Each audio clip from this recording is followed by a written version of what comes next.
बिस्मिल्लाहिर्रहमानिर्रहीम। अस्सलाम वालेकुम। मैं आपका मेज़बान समीम रहीम और आप हमारा सोशल मीडिया देख रहे हैं। आज 19 जुलाई है, संडे, और मैं सुबह के वक्त आपसे मुखातिब हूँ। इस्लामाबाद में हूँ। हवाएं भी ठंडी हैं और बादल भी मंडला रहे हैं। रात भी हल्की फुल्की बारिश हुई और आज भी बताया जा रहा है कि शायद बारिश होगी। मौसम जो है वो खासा बेहतर है।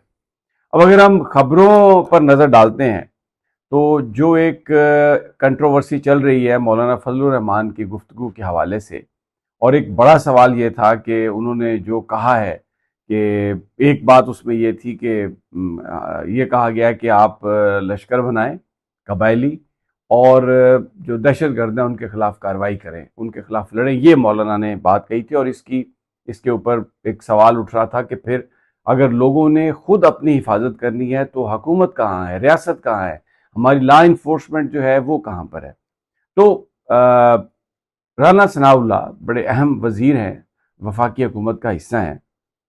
उन्होंने जियो टीवी के एक प्रोग्राम में शहजाद इकबाल के साथ गुफ्तगू करते हुए ये बात उन्होंने कही कि जी बिल्कुल ये बात ऐसी है कि के कुछ ये अपनी मदद के तहत के लोग जब तक लॉ इन्फोर्समेंट नहीं आती वो अपने अंदर इतनी अहलियत पैदा करें कि दुश्मनों का मुकाबला कर सकें। ये मैं इसका क्लिप मैं चलाना चाहता हूँ इस इंटरव्यू के, जिससे आपको ये अंदाज़ा हो सके कि बहुत सारी चीज़ें जो वहाँ पर एहतजाज करने वाले लोग भी कह रहे थे, धरने पर भी जो लोग कह रहे थे जो अब ख़त्म हो गया और शुहदा की लाशें दफना दी गई हैं, उनकी बात की भी तस्दीक होती है कि ये बात हुई थी। सबसे पहले ये ज़रा क्लिप सुन लें। लेकिन ये बात गलत है। देखिए, उसके साथ ही उन्होंने एक और बात भी की है। उन्होंने कहा कि जी हमें कहा जा रहा है कि आप हाँ लश्कर बनाएं। जी, ये क्या हालां मामला है?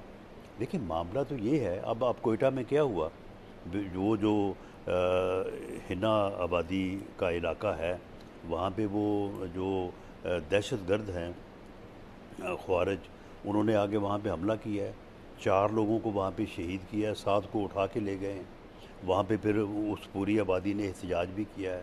इसी तरह से ये पुलिस वालों के साथ जो वाक़या पेश आया है, इसमें ज़ियारत से बहुत सारे लोग जो हैं वो पुलिस वालों को वहाँ पे उनकी मदद के लिए जाना चाहते थे, लेकिन उन्हें जाने नहीं दिया गया। ये जो वहाँ पे ये जो इस वक्त उनका मुतालबा है या उनका जो इस वक्त प्रोटेस्ट है, उसमें ये बात भी शामिल है जी। कि हमें जो है वो रोका गया और कहा गया कि जी वहाँ पे जो है वो दहशतगर्दों के लिए जो है वो पूरा इंतज़ाम इस तरह से हो रहा है कि दहशतगर्द जो है वो हमारे पुलिस के लोगों को नुकसान नहीं पहुँचा सकेंगे, जो कि बाद में नुकसान पहुँचा। जिसमें राना सनाउल्लाह साहब ये कह रहे हैं कि बिल्कुल जो वहाँ पर लोग थे, जब पुलिस वालों को अगवा किया गया कोयटा के नज़दीक, तो वो जाना चाहते थे अपने लोगों की हिफाजत के लिए, लेकिन लॉ इन्फोर्समेंट उनको जाने नहीं दिया गया और ये यकीन दिलाया था कि पुलिस वाले महफूज रहेंगे, जो कि बाद में गलत साबित हुआ। ये आपने सारी बात सुन ली है। ये जो धरना में जो लोग बैठे थे उनकी ये गुफ्तगू थी और वो ये कह रहे थे कि असला ख़त्म हो गया था और उन्होंने इंतज़ामिया से अपीलें की कि असला दें। इंतज़ामिया ने नहीं दी तो फिर उन्होंने अपने रिश्तेदारों से कहा, और जब वो वहाँ पर जाना चाहते थे तो उनको नहीं जाने दिया गया, इसलिए कि वो ऐसा कि वहाँ पर जो है ना, जो अगवा करने वाले हैं उनका बंदोबस्त किया जा रहा है और ये पुलिस वाले महफूज रहेंगे, लेकिन ऐसा नहीं हुआ। अच्छा, फिर मौलाना राना सनाउल्लाह साहब ने शहजाद इकबाल साहब जो प्रोग्राम के होस्ट हैं, उनके एक सवाल के जवाब में ये कहा कि ये बात हो सकती है कि कहा गया हो कि लोग अपनी थोड़े अंदर अहलियत पैदा करें ताकि जो दहशतगर्द हैं उनका मुकाबला किया जा सके। ज़रा ये बात भी सुन लें। तो अगर किसी आबादी को केपीके में या बलूचिस्तान में ये कहा जाए कि भाई अगर कोई दहशतगर्द, अगर कोई ये खारजी जो हैं आपके ऊपर हमलावर हों, तो आप अपने दिफा के लिए कुछ थोड़ी बहुत अपने आप में एक ऐसी अहलियत पैदा कर लें कि जब तक लॉ इन्फोर्सिंग एजेंसीज आप तक पहुँचे तो आप अपना दिफा कर सकें। तो इसमें मुझे बताएं कि इसमें एतराज़ वाली बात कौन सी है? ये इस किस्म की बात को उन्होंने जो है वो इन मानों में लिया कि जी आप जो है वो लश्कर कशी का कह रहे हैं, आप कबाइल के दरमियान कोई दुश्मनी जो है वो पैदा करने जा रहे हैं। वो भाई मैं अपने घर में बैठा हूँ, जी। अगर मुझे आके कोई मारेगा तो मैं उसे अब आगे से अपना दिफा करूँगा या उसे मारूंगा ना। अगर मुझे को आके मेरे ऊपर हमला ही नहीं करता तो तो लेकिन ठीक है। आप जो बात कर रहे हैं ना साहब, उससे तो आप ये तो इंडोर्स कर रहे हैं अब आप ये देखें कि अगर मैं इसको थोड़ी सी इसकी इंटरप्रिटेशन करूं, इसकी एक्सप्लेनेशन करूं, तो राना सनाउल्लाह साहब ये कह रहे हैं कि लोग हथियार जमा कर लें और जब उन पर हमला हो, क्योंकि हुकूमत तो वहां पर आ नहीं सकती, रियासत तो कोई ऐसा बंदोबस्त कर नहीं सकती, तो वो खुद अपने अंदर अहलियत पैदा करें और लड़ें, और जब तक लॉ इन्फोर्समेंट ना आ जाए। मेरा बड़ा सवाल इनसे ये है कि ये जो चाहे कोई हुक्मरान हैं, वज़ीर हैं, वज़राए आला हैं, जजेस हैं, पुलिस के बड़े बड़े अफसरान हैं, फ़ौज के बड़े बड़े अफसरान हैं, फ़ौजी छावनियाँ हैं और दूसरी बहुत सारी आबादियाँ हैं, वहाँ पर तो फूल प्रूफ 24 घंटे की सिक्योरिटी है।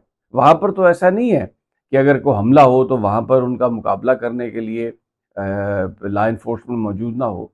तो आम जो लोग हैं, जो गरीब आदमी हैं, जो रियल स्टेक होल्डर्स हैं, उनके लिए क्यों ये सिस्टम नहीं बनाया जा सकता कि उनको भी 24 घंटे की जो है वो हिफाजत हो। उसके लिए ये तो ज़रूरी नहीं कि हर घर के बाहर आपने कोई पुलिस खड़ी करनी है। सड़कों पर गश्त हो, शहर के मेन जो दरवाजे हैं एंट्री के, बाहर जाने के, वहां पर पुलिस इन्फोर्समेंट हो। नाके जो हैं आम लोगों को तंग करने की बजाय अगर वो दहशत गर्दों पर नजर रखें तो ये सारी की सारी सिक्योरिटी प्रोवाइड की जा सकती है। अब हुक्मरानों के लल्ले तलल्ले आप देख लें, खुद ये बुलेट प्रूफ गाड़ियों में बैठे हुए हैं, अपने लिए ये नए नए 11-11 12-12 अरब रुपए के जहाज खरीदते हैं। मरियम नवाज ने जहाज नहीं खरीदा कि जी मेरी जिंदगी और सेहत को खतरा है।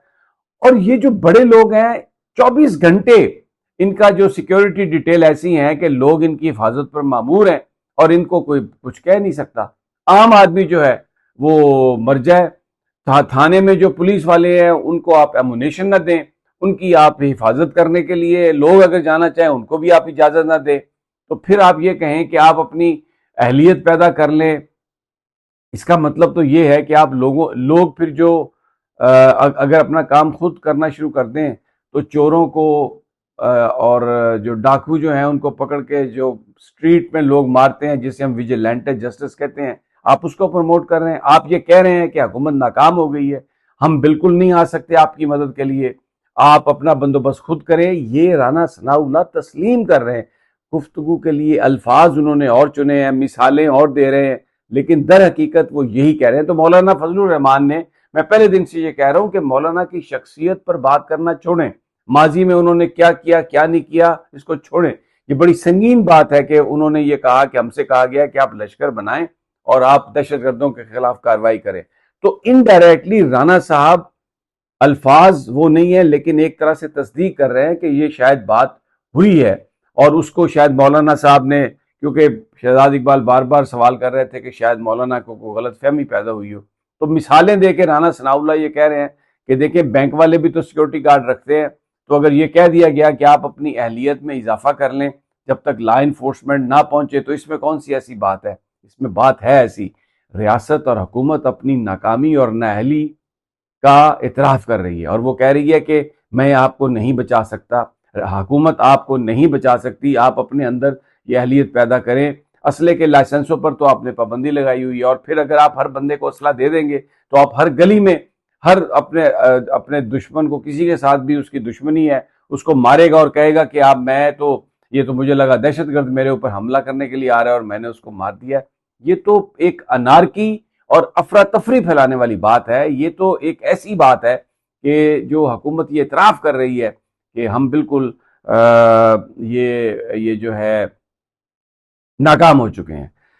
ये मैंने आपको ये बात दिखानी थी। और दूसरा, जावेद हाशमी साहब का इशू बड़ा चल रहा है। अब देखिए, उन पर चोरी बिजली का पर्चा दर्ज कर दिया गया। मुझे बताइए, उन्होंने बताया पहले वहां से मीटर उतार के ले गए उनके, फिर रात को उनके घरों में घुस गए, और जब उन्होंने कहा जावेद हाशमी साहब ने कि मैंने अपना सूट केस बनाया हुआ, मुझे गिरफ्तार कर लें, तो उन्होंने कहा जी हम आपको सलाम करने आए हैं। रात को 2 बजे आप लोगों के बेडरूम में घुस जाते हैं और आप कहते हैं हम उन्हें सलाम करने आए हैं। निहायत ये वही बात है जैसे जुल्फ़िकार अली भुट्टो ने चौधरी ज़फ़रुल्लाह पर भैंस चोरी का मुकदमा कर दिया था, या जो दूसरे मुकदमे सियासतदानों पर किए जाते हैं, अब उन पर जावेद हाशमी पर बिजली चोरी का मुकदमा, इंतहाई एक शर्मनाक ये बात है। एक और मैं आपको क्लिप है जो बिलावल भुट्टो साहब का सोशल मीडिया पर भी बड़ा वायरल हो रहा है। आपका इंटरनेट काम कर रहा है? मैं आज डडियाल आया हूं तो आप फोन डडियाल में तकरीर करते हुए उन्होंने कहा कि आप लोगों का इंटरनेट बंद है, और उन्होंने कहा कि इंटरनेट खोलें। फिर आगे जाकर एक जगह पे कहते हैं कि ये ख्वाजा आसफ को काबीना से निकालें, यानी ये दो बड़ी चीजें थी। लेकिन लोग ये सवाल कर रहे हैं सोशल मीडिया पर भी कि ये बिलावल भुट्टो किसको बेवकूफ़ बना रहे हैं कि जी डडियाल में कह रहे हैं कि इंटरनेट को बहाल किया जाए, आपके पास इंटरनेट मुझे पता चला नहीं है। आज़ाद कश्मीर में हुकूमत किसकी है? पीपल्स पार्टी की। आज़ाद कश्मीर में वज़ीर आज़म कौन है? पीपल्स पार्टी का। आज़ाद कश्मीर में ये जो सारी पंजाब से पाकिस्तान से जो FC रेंजर और सब कुछ जो बुलाए गए हैं वो किसने बुलाए हैं? वो फैसल मुमताज़ राठौर ने, जो पीपल्स पार्टी से जिनका ताल्लुक है। रास्ते बंद किए गए हैं, खाने पीने की चीज़ें वहाँ पर जो नहीं जा रही, किसने की हैं? पीपल्स पार्टी की गवर्नमेंट ने। वहाँ पर जो पुरतशद्दद वाक़यात हो रहे हैं, जो फायरिंग ला इन्फोर्समेंट कर रही है जिससे कश्मीरी मारे जा रहे हैं, वो किसने, वो कौन कर रहा है? वो पाकिस्तान पीपल्स पार्टी की गवर्नमेंट। तो ये बिलावल भुट्टो किसको बेवकूफ़ बनाने की कोशिश कर रहे हैं? और वहां पर जाके कि ख्वाजा आसिफ को वफाकी काबीना से निकालें, क्या ये कश्मीरियों का मुतालबा है? एक बिल्कुल सठिया गए हैं बिलावल भुट्टो और मुकम्मल तौर पे नाकाम हो गए। ये मैं आपको फुटेज दिखाता हूँ जो बताया जा रहा है कि ये एलिजिडली कहा जा रहा है कि ये फैसल मुमताज राठौर का हल्का है। वहां पर वो गए हैं कैंपेन के लिए और लोग उनको चोर चोर के नारे लगा रहे हैं। ये खुद सुन लें और देख लें।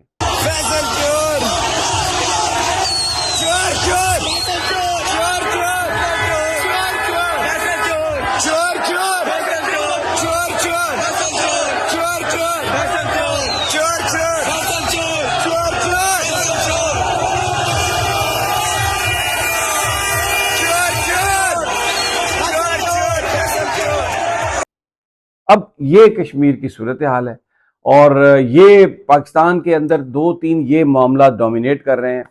लेकिन जो सबसे बड़ा एक इशू खड़ा हो रहा है वो ये है कि इमरान खान उनकी जो स्ट्रीट मूवमेंट है उसके लिए इस वक्त जो है वो माहौल बनाया जा रहा है और लोग जो हैं वो पीपल्स पार्टी के मुख्तलिफ जगहों पर वो गर्म हो रहे हैं। लेकिन एक चीज़ जिसने इंतहाई जो मैं बात करना चाहता हूँ कि बहुत सारी जगहों पे इमरान जो KPK की गवर्नमेंट है वो इमरान खान के सपोर्टर्स के साथ जिस तरह का सलूक कर रही है वो नहायत ही अफसोसनाक है। और जो स्ट्रीट मूवमेंट जिसका कहा गया है उसको रोकने की इंतजामिया जो है वो कोशिशों में लगी हुई है। लेकिन जो वर्कर्स का जज्बा है उससे देख के लगता है कि ये मामला रुकने वाला नहीं है। मैं और भी बहुत सारी चीज़ें हैं, अगले व्लॉग में मैं आपसे वो जिक्र करूँगा। इजाज़त दीजिए, तब तक मुझे अल्लाह निगहबान।